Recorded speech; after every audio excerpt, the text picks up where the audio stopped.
Hello Vilas. Welcome to mid mystery. இந்த உலகத்துல ஏதோ ஒரு கடைக்கோடி கிராமத்துல ஏழ்மை குடும்பத்துல பிறந்து நான் ஏழ்மை குடும்பத்துல பிறந்துட்டு என்னால சாதிக்க முடியாது அப்படின்னு டிப்ரெஷன்ல உட்கார்ந்துட்டு இருக்கோரா நீங்க? அப்படி உட்கார்ந்துருக்கீங்க அப்படின்னா உங்களுக்கான ஒரு பெஸ்ட் மோட்டிவேஷன் ஸ்டோரி தான் நம்ம மருதநாயகத்தோட வாழ்க்கை வரலாறு. ஏன்னா இவரும் பார்த்தீங்கன்னா கடைக்கோடியில் இருக்கிற ஏதோ ஒரு கிராமத்துல இருக்கிற ஏழ்மை குடும்பத்துல தான் பிறந்தாரு. ஆனா அப்படி பிறந்ததுக்கு அப்புறம் காரணங்கள் அவர் சொல்லாம வேற லெவல்ல தன்னோட திறமைகளை முன்னேற்றி இறக்கும் போது ஒரு அரசனா இறந்தாரு. அப்படிப்பட்ட பயங்கர இன்ஸ்பைரிங்கான இவருடைய வாழ்க்கை வரலாறு தான் இன்னைக்கு வீடியோல பார்க்கிறோம். ஆனா அப்படி எக்ஸ்பிளைன் பண்றப்ப இவரோட வாழ்க்கையில நிகழ்ந்த எல்லா சுவாரஸ்யமான விஷயங்களையும் ஒண்ணு விடாம கம்ப்ளீட்டா எங்களால எக்ஸ்பிளைன் பண்ண முடியாது. அப்படி பண்ணோம் அப்படின்னா எத்தனை மணி நேரங்கள் ஆனாலும் இவரோட வாழ்க்கை வரலாறு சொல்றதுக்கு நம்மளுக்கு டைம் பத்தாது. சோ இவருடைய வாழ்க்கை வரலாறு கம்ப்ளீட்டா சுவாரஸ்யமா கேட்டு தெரிஞ்சுக்கணும் அப்படின்னா குக்கு எஃப்எம்ல மருதநாயகம் அப்படின்ற ஆடியோ புக் இருக்கு. அதை கேட்கறது மூலமா இவருடைய வாழ்க்கை வரலாறு கம்ப்ளீட்டா உங்களால கேட்டு தெரிஞ்சுக்க முடியும். சுவடுகள் மறைக்கப்பட்டாலும் மாவீரர்களின் வரலாறுகளை மறைக்க முடியாது. ஆம், மாவீரன் மருதநாயகத்தின் வரலாறு நாம் அனைவரும் தெரிந்து கொள்ள வேண்டிய ஒரு மாபெரும் சகாப்தம். இந்த ஒரு ஆடியோ புக்கை கேட்டதுக்கு அப்புறம் தான் எங்களுக்கே மருதநாயகத்தை பத்தி ஒரு வீடியோ மேக் பண்ணணும் அப்படின்ற ஒரு இன்ட்ரெஸ்டே கிரியேட் ஆகுச்சு. ஏன்னா அவரோட வாழ்க்கை வரலாறு அவ்வளவு சுவாரஸ்யமா இருக்கு. சோ நீங்களும் குக்கி எஃப்எம் இந்த ஆடியோ புக்கை கேட்டீங்க அப்படின்னா உங்களுக்கும் வேற லெவல்ல கூஸ் பம்ப் கிரியேட் ஆகும். குக்கி எஃப்எம்மோட ஸ்பெஷாலிட்டி என்னன்னு பாத்தீங்கன்னா இவங்களுடைய ஆடியோ புக் எல்லாமே பயங்கர ஹை குவாலிட்டியில இருக்கும். சோ அந்த ஆடியோ புக்ல வர கேரக்டர் எல்லாத்தையுமே நம்மளால ரியல் லைஃப்லயே ஃபீல் பண்ண முடியும். அது மட்டும் கிடையாது, ஒவ்வொரு மாசமும் பார்த்தீங்கன்னா குக்கி எஃப்எம்ல 20க்கும் மேற்பட்ட ஆடியோ புக்ஸ் புதுசா ஆட் பண்ணிட்டே இருக்காங்க. அந்த ஆடியோ புக்ஸ் எல்லாமே ஒரே ஜெனரல் இல்லாம எல்லா ஜர்னல்லையுமே அப்டேட் பண்றாங்க. குறிப்பிட்டு சொல்லணும் அப்படின்னா நம்ம சுய முன்னேற்றம், ஹிஸ்டரி, இன்ஃபர்மேஷன், ஃபிக்ஷன் சொல்லிட்டு எல்லா ஜர்னல்லையுமே அவங்க அப்டேட் பண்ணிட்டே இருக்காங்க. அது மட்டும் கிடையாது, குக்கி எஃப்எம் 25 லட்சத்துக்கு மேற்பட்ட மக்கள் சப்ஸ்கிரைப் பண்ணிருக்காங்க. அவங்க எல்லாருக்குமே இந்த ஆப் யூஸ்ஃபுல்லா இருக்கு. சோ இவ்வளவு யூஸ்ஃபுல்லா இருக்கிற இந்த ஒரு ஆப்பை நம்ம சப்ஸ்கிரைபர் நீங்க சப்ஸ்கிரைப் பண்ணனும் ஆசைப்பட்டீங்க அப்படின்னா மறக்காம MIMY50 அப்படின்ற இந்த ஒரு கூப்பன் கோட யூஸ் பண்ணுங்க. இதை யூஸ் பண்றது மூலமா முதல் மாத சப்ஸ்கிரிப்ஷன்ல 50% ஆஃபரோட உங்களால சப்ஸ்கிரைப் பண்ணி யூஸ் பண்ணிக்க முடியும். சோ ஆப்கான லிங்க் டிஸ்கிரிப்ஷன்ல கொடுத்திருக்கோம். மறக்காம கிளிக் பண்ணி டவுன்லோட் பண்ணி யூஸ் பண்ணுங்க. கேளுங்க மனசுக்கு பிடிச்சத. இது 18ஆம் நூற்றாண்டின் இடைப்பட்ட காலகட்டம். அந்த காலகட்டத்தில் பாத்தீங்கன்னா தமிழகத்துல நாயக்கரோட ஆட்சி வீழ்ச்சி அடைஞ்சிருச்சு. ஒன்ஸ் அது வீழ்ச்சி அடைஞ்சதுக்கு அப்புறம் பாத்தீங்கன்னா தமிழகத்துல ஆற்காடு நவாபோட ஆட்சி மேலோங்க ஆரம்பிச்சிச்சு அப்படின்றதுக்காக தமிழகத்தை முழுவதுமா ஆற்காடு நவாப் ஆளல. தமிழகத்தோட சில பகுதியில பாத்தீங்கன்னா தஞ்சாவூர் மராத்தியர் ஆண்டாங்க, சில பகுதியில பாத்தீங்கன்னா மறவர்கள் ஆண்டாங்க, இன்னும் சில பிளேசஸ் பாத்தீங்கன்னா பாளையக்காரர்கள் ஆட்சி புரிந்து வந்தாங்க. இப்படி இவங்க ஆட்சி புரிந்து வந்த அந்த ஒரு காலகட்டத்துல இன்னும் கொஞ்சம் தெளிவா சொல்லணும்னா 1725 காலகட்டத்துல பனையூர் அப்படின்ற கிராமத்துல ஒரு ஏழ்மை குடும்பத்துல ஒரு பையன் பிறக்கிறான். அந்த பையனோட பேர் தான் மருதநாயகம் பிள்ளை. மருதநாயகம் பிள்ளையை பத்தி சிம்பிளா சொல்லணும்னா அவர் சின்ன வயசுல பயங்கர சுட்டித்தனமான பையன். இவர் பண்ற சுட்டித்தனத்தை யாராலும் கண்ட்ரோல் பண்ண முடியாத அளவுக்கு பயங்கர சுட்டித்தனமா இருந்தாராம். ஆனா ஏதோ தவிர்க்க முடியாத காரணங்களால சிறு வயதிலேயே தன் குடும்பத்தை விட்டு பிரிஞ்சு ரொம்ப தூரம் போயிட்டாராம். அப்படி போன அவர் இஸ்லாம் மதத்தின் மேல ஏற்பட்ட ஈர்ப்பின் காரணமாக தன்னுடைய பேரை முகமது யூசுப் கான் மாத்தி முழுவதும் இஸ்லாமியராவே மாறிறாரு. அதுக்கப்புறம் பாத்தீங்கன்னா அவர் பாண்டிச்சேரிக்கு போயிறாரு. பாண்டிச்சேரிக்கு போனதுக்கு அப்புறம் அங்க கிடைச்ச சில வேலைகளை பார்த்துட்டு இருக்காரு. அப்படி பார்த்துட்டு இருக்கப்பதான் அவருக்கு ஒரு ஃப்ரெண்ட்ஷிப்பும் கிடைக்குது. அவருடைய பேர் தான் மர்சான். இந்த ஒரு மர்சான் தான் பின்னாட்கள்ல இவருடைய லைஃப்ல ஒரு மிகப்பெரிய தாக்கத்தை கிரியேட் பண்ண போறாரு அப்படின்றது அந்த டைம்ல மருதநாயகத்துக்கு தெரியாது. இப்படி பாண்டிச்சேரியில வேலை பார்த்த மருதநாயகம் பாத்தீங்கன்னா அடுத்த சில காலங்களிலேயே பாத்தீங்கன்னா தஞ்சாவூருக்கு வந்துடுறாப்ல. இப்படி தஞ்சாவூர் வந்த மருதநாயகம் அங்க இருக்க தஞ்சாவூர் மராத்தியர் ஆர்மி இருக்கு பாத்தீங்களா, அதுல ஜாயின் பண்ணி ஒர்க் பண்ணவும் செய்றாரு. ஆனா அதுலயும் ரொம்ப நாளா ஒர்க் பண்ணல. சில காலங்களிலேயே பாத்தீங்கன்னா அங்கிருந்து கிளம்பி ஆந்திராவோட நெல்லூருக்கும் போயிறாரு. அங்க போன அவரு ஃபைனலா பாத்தீங்கன்னா ஆற்காடு நவாபோட ஆர்மிலையும் ஜாயின் பண்றாரு. அப்படி ஜாயின் பண்ண சில காலங்களிலேயே பாத்தீங்கன்னா ஒரு கிறிஸ்துவ பெண் மேல அவருக்கு காதலும் மலர்ந்து. அந்த பொண்ணோட பேர் தான் மர்ஷியா. இப்படி மலர்ந்த இந்த காதல் பாத்தீங்கன்னா மருதநாயகத்தோட வாழ்க்கையில திருமணமாவும் முடியுது. சோ இப்படி திருமணம் முடிஞ்ச அந்த ஒரு காலகட்டத்துல மருதநாயகம் பாத்தீங்கன்னா நவாபோட ஆர்மில தண்டல்காரனா தான் வேலை பார்த்துட்டு இருந்தாரு. அதாவது ஆர்மியோட கடைமட்ட ஊழியரா இருந்திருக்காரு. ஆனா என்னதான் அவருடைய தொடக்க காலகட்டம் கடைமட்ட ஊழியரா ஆரம்பிச்சாலும் இதை நம்ம இப்படியே விட்டுறக்கூடாது, நம்ம வேற லெவல்ல முன்னேறி ஆகணும் அப்படின்னு சொல்லிட்டு வெறித்தனமா ஹார்ட் ஒர்க் பண்ணி அடுத்த சில காலங்களிலேயே பாத்தீங்கன்னா சோல்ஜரா மாறாரு. அதுக்கடுத்து வெறித்தனமா ஹார்ட் ஒர்க் பண்ணி செர்ஜென்டா மாறாரு. அடுத்த வருஷமா இல்ல அதுக்கடுத்தும் பயங்கரமா ஹார்ட் ஒர்க் பண்ணி ஃபைனலா படை தளபதியாவும் மாறாரு. அந்த ஒரு டைம்ல அதாவது நம்ம மருதநாயகம் படை தளபதியானார் பாத்தீங்களா, அந்த ஒரு டைம்ல இன்னும் கொஞ்சம் எக்ஸாக்டா சொன்னா 1751ஆம் காலகட்டத்துல அடுத்த ஆற்காடு நவாபோட அரியணையில ஏற போறது யார் அப்படின்ற ஒரு மிகப்பெரிய போரும் மூல ஆரம்பிக்குது. இந்த போர் யார் யாருக்கு இடையில மூழுதுன்னு பாத்தீங்கன்னா சந்தா சாஹிப்க்கும் வாலாஜாவுக்கும் இடையில மூழுது. சோ இப்படி மூட இந்த போர்ல நான் தான் ஜெயிக்கணும் அப்படின்னு சொல்லிட்டு ரெண்டு பேரும் அவங்களுடைய கூட்டணியில சேர்க்க ஆரம்பிக்கிறாங்க. அதுல சந்தா சாஹிப் பாத்தீங்கன்னா பிரெஞ்சுக்காரர்ல கூட்டணியை சேர்த்துக்கிறாரு. வாலாஜா பாத்தீங்கன்னா பிரிட்டிஷ்காரர்ல கூட்டணியை சேர்த்துக்கிறாரு. அதெல்லாம் சரி, நம்ம மருதநாயகம் எந்த படையிலடா இருக்காரு இருக்காரு அப்படின்னு கேட்டீங்கன்னா நம்ம சந்தா சாஹிப் இருக்காரு பாத்தீங்களா, அவருடைய படையில தான் படை தளபதியா இருக்காரு. அதாவது பிரெஞ்ச கூட்டணியா வச்சிருக்க சந்தா சாஹிப் படையில தான் படை தளபதியா இருக்காரு. சோ இப்படி கூட்டணி அமைஞ்சதுக்கு அப்புறம் இந்த ரெண்டு படையில இடையில வெறித்தனமான சண்டை நடக்குது. அந்த சண்டையோட முடிவுல நம்ம மருதநாயகம் இருந்த சந்தா சாஹிப்போட படை தோற்று போயிருது. அதாவது பிரிட்டிஷ கூட்டணியா வச்சிருந்த நம்ம வாலாஜா இருக்காரு பாத்தீங்களா, அவர் ஜெயிச்சிடறாரு. ஜெயிக்கிறதோட மட்டும் இல்லாம அவர் ஆர்காட்டோட நவாபாவும் மாறிடுறாரு. சோ அந்த ஒரு டைம்ல தோற்ற டிப்ரெஷன்ல இருந்த நம்ம மருதநாயகத்தை பிரிட்டிஷ் படைகளை வழிநடத்தின ராபர்ட் கிளைவ் கூப்பிடுறாரு. கூப்பிடுறதோட மட்டும் இல்லாம நீ பிரிட்டிஷ் படையில சேரியா அப்படின்னு கேட்கவும் செய்றாரு. அது நம்ம மருதநாயகத்தை மட்டும் கேட்கல, தோற்று போன படையில இருந்த திறமை வாய்ந்த வீரர்கள் இருப்பாங்க பாத்தீங்களா, அவங்க எல்லாத்தையுமே கூப்பிட்டு ராபர்ட் கிளைவ் இப்படித்தான் கேட்டிருக்காப்ல. அவங்களும் எக்கச்சக்க பேர் பிரிட்டிஷ் படையில சேரதான் செஞ்சாங்க.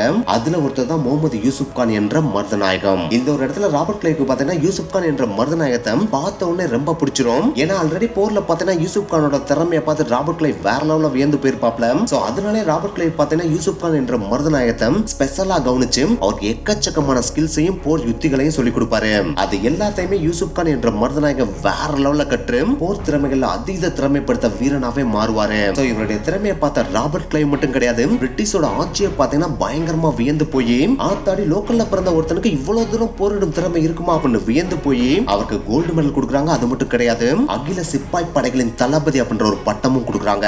அது மட்டும் கிடையாது, இதுவரைக்கும் பிரிட்டிஷ் ஆர்மில எந்த ஒரு இந்தியன் சோல்ஜர் ரீச் ஆகாத உயரிய பதவியும் கொடுக்குறாங்க. சோ அப்ப இருந்து நம்ம மருதநாயகம் பாத்தீங்கன்னா கான் சாஹிப் அப்படின்னு எல்லாராலையும் அழைக்கப்படுறாரு. சோ இப்படி நம்ம மருதநாயகம் பதவி விரும்ப பெற்ற அந்த ஒரு டைம்ல நம்ம வாலாஜா சந்தா சாஹிப்க்கு எதிராக போரிட்டு ஜெயிக்கிறதுக்கு உதவியா இருந்த பிரிட்டிஷ்க்கு நம்ம வாலாஜா ஏதாச்சும் கைமாறு செஞ்சாகணும் இல்லையா. சோ அதுக்காக நம்ம வாலாஜா என்ன பண்றாரு அப்படின்னு பாத்தீங்கன்னா, நம்ம மதுரை பகுதிகள் இருக்கு பாத்தீங்களா, அந்த மதுரை பகுதிகளில் வரி வசூலிக்கிற உரிமையை பிரிட்டிஷ்காரங்களுக்கு தந்துடுறாரு. சோ இப்படி வரி வசூலிக்கிற அதிகாரத்தை நம்ம பிரிட்டிஷ்காரங்க கையில கொடுத்துட்டாங்க அப்படின்னா பிரிட்டிஷ்காரங்க யார்கிட்ட கொடுப்பாங்க, அவங்ககிட்ட இருக்கிற ஹையர் பொசிஷன்ல இருக்கிற ஒருத்தர் தானே கொடுப்பாங்க. அந்த ஒரு ஹையர் பொசிஷன்ல யார் இருக்கா, நம்ம கான் சாஹிப் என்ற மருதநாயகம் தானே இருக்காரு. சோ அவரோட கையில தான் நம்ம பிரிட்டிஷ்காரங்க வரி வசூலிக்கிற அந்த ஒரு பொறுப்பை கொடுக்குறாங்க. அந்த ஒரு பொறுப்பை நம்ம கான் சாஹிப் என்ற மருதநாயகம் ஏற்றுக்கிட்டு சக்சஸ்ஃபுல்லா வரியும் வசூலிச்சு நம்ம பிரிட்டிஷ்காரங்கிட்ட கொடுக்குறாரு. சோ இப்படி சுமூகமா போயிட்டு இருந்த இந்த ஒரு காலகட்டத்துல இன்னொரு புது பிரச்சனை உருவாக ஆரம்பிக்குது. அதுதான் பிரெஞ்சுக்காரங்க இருக்காங்க பாத்தீங்கன்னா, அவங்க சென்னையில இருக்கிற பிரிட்டிஷோட கோட்டையை தாக்க ஆரம்பிக்கிறாங்க. இப்படி தாக்குறாங்க அப்படின்றது தெரிஞ்ச உடனே பிரிட்டிஷ்காரங்களும் பாத்தீங்கன்னா சென்னைக்கு போய் பிரெஞ்சுக்கு எதிராக விருத்தனமா போரிடுறாங்க. அந்த போர்ல நம்ம கான் சாஹிப் என்ற மருதநாயகமும் வேற லெவல்ல போரிடுறாரு. போரிடுறதோட மட்டும் இல்லாம அவரோட திறமையினாலேயே பாத்தீங்கன்னா பிரெஞ்சை தோற்கடித்து அவர்களை பின்வாங்கவும் வைக்கிறாரு. சோ இப்படி தன்னோட அதீத போர் திறமையினால பிரெஞ்சு படைகளை தோற்கடித்து அவங்களை பின்வாங்க வச்சதுனாலேயே நம்ம கான் சாஹிப் என்ற மருதநாயகத்துக்கு பாத்தீங்கன்னா அடுத்த ஒரு மிகப்பெரிய உயரிய பதவியும் கொடுக்குறாங்க. அதுதான் கவர்னர் ஆஃப் சவுத் தமிழ்நாடு அப்படின்ற ஒரு பதவி. அதாவது மதுரை அண்ட் திருநெல்வேலி இருக்கு பாத்தீங்களா, அந்த பகுதிகளை முழுக்க நம்ம மருதநாயகத்தோட கட்டுப்பாட்டின் கீழே தான் பிரிட்டிஷ் கொண்டு வந்துடுறாங்க. இந்த மாதிரி நம்ம மருதநாயகம் இந்த பதவிக்கு வர்றதுக்கு முன்னாடி வரைக்கும் பல வருடங்களா சீரமைக்கப்படாம பாலடைந்த நிலைமையில இருந்த நம்ம மதுரை கோட்டையும் நம்ம மதுரை மீனாட்சி அம்மன் கோயிலையும் சீரமைச்சதே பாத்தீங்கன்னா நம்ம மருதநாயகமா தான் இருந்தாரு. அது மட்டும் கிடையாது, இவர் இந்த ஒரு பதவிக்கு வந்ததுக்கு அப்புறம் தன்னோட ஆட்சியின் கீழே இருக்கிற ஏழை விவசாயிகள் இருப்பாங்க பாத்தீங்களா, அவர்களோட வாழ்வாதாரம் உயர்வதற்காக எக்கச்சக்கமான நல்ல உதவிகளையும் நம்ம மருதநாயகம் செஞ்சாரு. சோ இந்த மாதிரி எக்கச்சக்கமான நல்ல விஷயங்கள் செஞ்சு தன்னோட புகழை வானளவுக்கு உயர்த்திட்டு இருந்த மருதநாயகம் அந்த ஒரு டைம்ல சில கான்ட்ரோவர்சியான வாரையும் மேற்கொண்டாரு, அதாவது போரையும் மேற்கொண்டாரு. அதுதான் பிரிட்டிஷுக்கு ஆதரவா பாளையக்காரர்கள் இருக்காங்க பாத்தீங்களா, அவங்ககிட்ட போயிட்டு வரியை வசூல் பண்ணது. இந்த மாதிரி வரி வசூல் பண்ண போறப்ப பாத்தீங்கன்னா நம்ம பாளையக்காரர்கள் பிரிட்டிஷுக்கு வரி கொடுக்க மறுத்துறாங்க. சோ இந்த மாதிரி பாளையக்காரர்கள் மறுத்தாலே அடுத்த பிரிட்டிஷோட மூவ் என்ன மாதிரி இருக்கும், அவங்க மேல போர் தொடுக்கிறதான இருக்கும். எஸ் அந்த ஒரு டைம்ல பாத்தீங்கன்னா பிரிட்டிஷ் அவங்களோட ஆர்மி அனுப்பி விட்டு மருதநாயகத்தோட தலைமையின் கீழே பாளையக்காரர்களுக்கு எதிராக போரிட சொல்றாங்க. நம்ம மருதநாயகமும் பாளையக்காரர்களுக்கு எதிராக வெறித்தனமா போரிடுறாரு. அப்படி போரிட்டதுனால எக்கச்சக்கமான பாளையக்காரர்கள் கொல்லப்படுறாங்க. அதுல குறிப்பிட்டு சொல்லணும் அப்படின்னா நம்ம அழகு முத்துக்கோன் இருக்காரு பாத்தீங்களா, அவர் நம்ம மருதநாயகம் கொன்றாரு. அது மட்டும் கிடையாது, புலித்தேவர் இருக்காரு பாத்தீங்கன்னா, அவருக்கு எதிராக 3 வருடங்களா நம்ம மருதநாயகம் போரிட்டு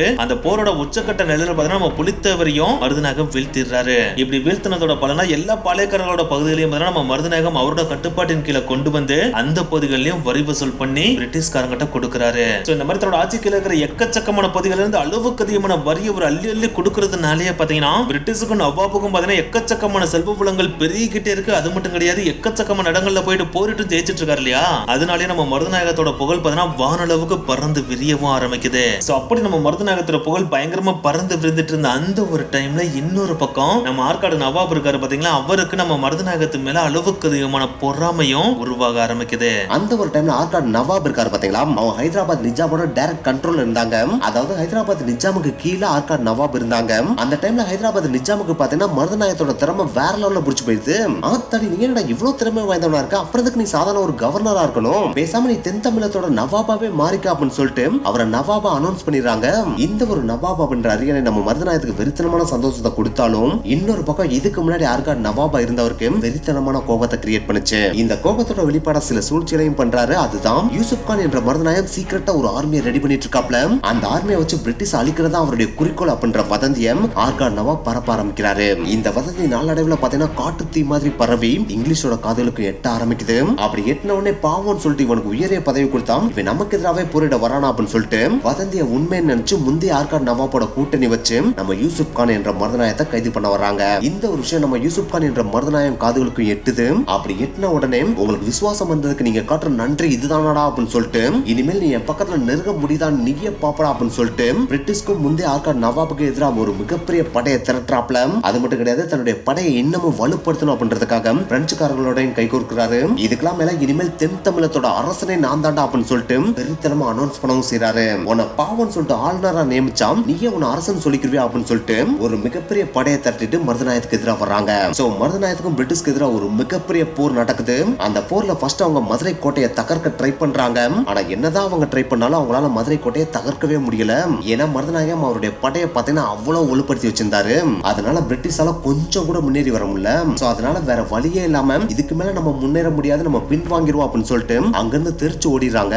இந்த ஒரு விஷயம் நம்ம மருதநாயகத்துக்கு ஒரு மிகப்பெரிய வெற்றியாவே அமையுது. ஆனா அப்படி தெரிஞ்ச உடனே பிரிட்டிஷ்காரங்க அதோட நிப்பாட்டவே இல்லை. அதுக்கடுத்து ஒரு மிகப்பெரிய படையை திரட்டி மறுபடியும் அடுத்த வருடமே பாத்தீங்கன்னா மருதநாயகத்துக்கு எதிராக மதுரை கோட்டை இருக்கு பாத்தீங்கன்னா, அந்த மதுரை கோட்டையை முற்றிலுமா சூழ்ந்து அதாவது சரண் பண்ணி தன்னுடைய படையை நிப்பாட்டுறாங்க. சோ அப்படி நிப்பாட்டுறது மூலமா மதுரை கோட்டைக்குள்ள இருந்து யாருமே வெளியே வர முடியாது இல்லையா? சோ அப்படி ஒன்ஸ் உள்ள இருந்து வெளியே யாருமே வர முடியல அப்படினாலே வெளியில இருந்து எந்த விதமான உணவையும் உள்ள எடுத்துட்டு போக முடியாது இல்லையா? சோ அப்படி உணவு உள்ள எடுத்துட்டு போக முடியல அப்படினாலே உள்ள இருக்கிற மக்கள் எல்லாமே பட்டினியில வாட ஆரம்பிச்சிருவாங்க. அப்படி வாட ஆரம்பிச்சாலே பசி மயக்கத்திலேயே எல்லாருமே சோர்ந்து போய் போர்ல தோற்று போயிருவாங்க இல்லையா? சோ அந்த ஒரு தந்திரத்தோடையும் சூழ்ச்சியோடையும் தான் பாத்தீங்கன்னா மதுரை கோட்டையை ஃபுல் அண்ட் ஃபுல் பாத்தீங்கன்னா பிரிட்டிஷ் படைகள் சூழ்ந்துருச்சு. அப்படி சூழ்ந்ததுக்கு அப்புறம் பிரிட்டிஷ்காரங்க போட்ட கால்குலேஷன் மாதிரியே தான் பாத்தீங்கன்னா அந்த மதுரை கோட்டைக்குள்ள இருக்கிற மதுரை மக்கள் எல்லாருமே பாத்தீங்கன்னா பசி பட்டினியில பயங்கரமா வாட ஆரம்பிக்கிறாங்க. ஆனா என்னதான் பசி பட்டினியில வாடினாலும் நம்ம மருதநாயகம் அவரோட படைகளும் பாத்தீங்கன்னா கொஞ்சம் கூட பின்வாங்காம விருத்தனமா போரிட்டுட்டே இருக்காங்க. இந்த ஒரு போர் பாத்தீங்கன்னா ஒரு நாள் 2 நாளா நீடிக்கல, 1 மாசம் 2 மாசம் நீடிக்கல, கிட்டத்தட்ட 1 வருடம் வரைக்கும் நீடிக்குது. அந்த 1 வருடமும் பாத்தீங்கன்னா மதுரை கோட்டைக்குள்ள முடிஞ்ச அளவுக்கு இருக்கிற சாப்பாடு சாப்பிட்டுக்கிட்டே தான் அவங்க பிரிட்டிஷுக்கு எதிராக போரிட்டுட்டே இருக்காங்க.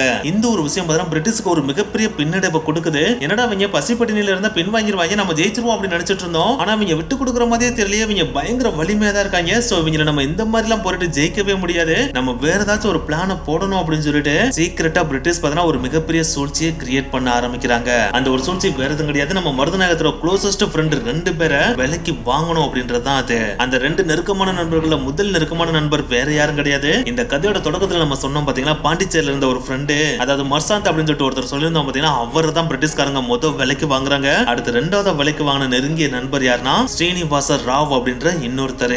இந்த 2 பேர்ட்டையும் பிரிட்டிஷ்காரங்க பாத்தீங்கன்னா அளவுக்கு அதிகமான காசை கொடுத்து விலைக்கு வாங்கிறாங்க. வாங்குறதோட மட்டும் இல்லாம அவங்க 2 பேரையும் மதுரை கோட்டைக்குள்ளே அனுப்பி விடுறாங்க. அப்படி அனுப்பி விடுறப்ப பிரிட்டிஷ்காரங்க சொன்ன ஒரே விஷயம், இந்த ஒரு விஷயம் தான், நீங்க நெருங்கிய நண்பர்கள் அப்படின்றதுனால உங்களை மதுரை கோட்டைக்குள்ள ஈஸியா யூசுப் கான் என்ற மருதநாயகம் அனுமதிச்சிருவாரு. அப்படி அனுமதிச்சிட்டார் அப்படின்னா நீங்க நண்பர்களா போய் பாக்குற மாதிரி தான் மருதநாயகத்தை பார்க்கணும். அப்படி பாக்குறப்ப தக்க சமயம் வர்ற வரைக்கும் நீங்க வெயிட் பண்ணணும். அப்படி வெயிட் பண்ணிட்டு இருக்கப்ப உங்களுக்கான சமயம் வந்துருச்சு அப்படின்னா மருதநாயகத்தை கைது பண்ணிட்டு வந்து என்கிட்ட ஒப்படைச்சிடணும் அப்படின்னு சொல்லி தான் பிரிட்டிஷ்காரங்க இந்த 2 பேரை மதுரை கோட்டைக்குள்ளே அனுப்பி விடுறாங்க. அப்படி அனுப்பி விட்டப்ப நம்ம பிரிட்டிஷ்காரங்க நினைச்ச மாதிரி நம்ம மருதநாயகம் பாத்தீங்கன்னா உற்ற நண்பர்கள் அப்படின்றதுனாலே அந்த 2 பேரையும் கொஞ்சம் கூட யோசிக்காம மதுரை கோட்டைக்குள்ள அனுமதிச்சிடறாரு. அப்படி அனுமதிச்சு அந்த 2 பேரையும் பாத்தீங்கன்னா முடிஞ்ச அளவுக்கு தன்னால எவ்வளவு தூரம் கவனிக்க முடியுமோ அவ்வளவு தூரம் கவனிச்சு நல்லாவே பார்த்துட்டு இருக்காரு. அப்படி பார்த்துட்டு இருக்கப்ப ஒரு நாள் பாத்தீங்கன்னா நம்ம மருதநாயகம் பாத்தீங்கன்னா தொழுதுட்டு இருந்திருக்காரு. சோ இந்த ஒரு தொழுகையை பார்த்த உடனே அந்த 2 பேர் இருக்காங்க பாத்தீங்கன்னா, அவங்க இதுதான்டா நம்மளுக்கான டைம், இந்த ஒரு டைம்ல மருதநாயகம் எந்த விதமான ஆயுதமும் இருக்காது, அவர் தொழுகையை முடிக்கிற வரைக்கும் எந்த விதமான சண்டையும் போட மாட்டாரு. சோ இந்த டைம்ல போய் நம்ம அவர் அட்டாக் பண்ணோம் அப்படின்னா அவரை ஈஸியா கைது செஞ்சுலாம் சொல்லிட்டு டக்குன்னு ஓடி போய் நம்ம மருதநாயகத்தோட கைகளை கட்டி அவர் அப்படியே வெளியே தூக்கிட்டு வராங்க. வெளியே தூக்கிட்டு வரதோட மட்டும் இல்லாம அங்க இருந்த மருதநாயகத்தோட படைகள் எல்லாத்தையுமே அவரோட கழுத்துல கத்திய வச்சு மிரட்டி, நீங்க எங்களை ஏதாச்சும் பண்ணீங்க அப்படின்னா மருதநாயகத்தை கொன்றுவோம் அப்படின்னு சொல்லிட்டு மருதநாயகத்தை மதுரை கோட்டையில இருந்து வெளியே கொண்டு வந்து பிரிட்டிஷ்காரங்கிட்டே கொடுத்துடுறாங்க. அப்படி சூழ்ச்சியால கைது செய்யப்பட்டு பிரிட்டிஷ்காரங்கிட்ட ஒப்படைக்கப்பட்ட நம்ம வீரன் மருதநாயகம் அடுத்த நாளே பாத்தீங்கன்னா சம்மட்டிபுரம் அப்படின்ற கிராமத்துல வச்சு தூக்கிலிடவும் படுறாரு. சோ இப்படிதான் ஒரு மிகப்பெரிய மாவீரனோட கதையும் முடிவுக்கு வந்துச்சு. ஆனா இந்த ஒரு கதையில நாங்க எல்லா விஷயத்தையுமே டீடைல்டா எக்ஸ்பிளைன் பண்ணவே இல்லை. அதை நீங்க டீடைல்டா கேட்கணும் அப்படின்னா நாங்க ஆல்ரெடி சொன்ன மாதிரி தான் குக்கி எஃப்எம்ல மருதநாயகத்தோட ஆடியோ புக் இருக்கு. அந்த ஆடியோ புக்கை கேட்கறது மூலமா மருதநாயகத்தோட கம்ப்ளீட் ஹிஸ்டரியை கூஸ் பம்போட உங்களால கேட்டு ரசிக்க முடியும். சோ மறக்காம குக்கி எஃப்எம்ல அவரோட ஸ்டோரியை கேட்டு ரசிங்க.